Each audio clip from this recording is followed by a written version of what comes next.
Hi guys, dumating na yung order ko.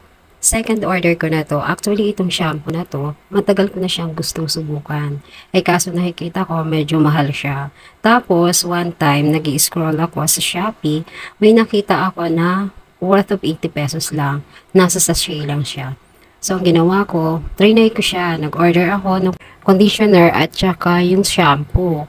Then, antay-antay ako, excited akong gamitin kasi nakikita ko talaga siya na sa mga comments, sa mga reviews, na maganda nga daw siya, lalo na sa mga naglalagas ang buhok.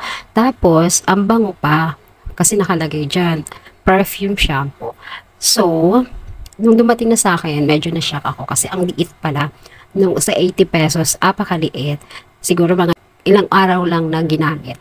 Tapos, nung nakita ko na nag-sale yung shampoo, medyo mababa siya talaga. Nag-order ako kasi gustong gusto ko siya. Yun nga lang, shampoo lang.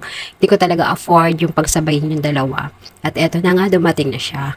Excited ako kasi talagang ang bango niya simula umaga hanggang hapon, sa gabi pa, mabango kahit pagpawisan ka, mabango pa din. Kaya gustong gusto ko tong shampoo na to.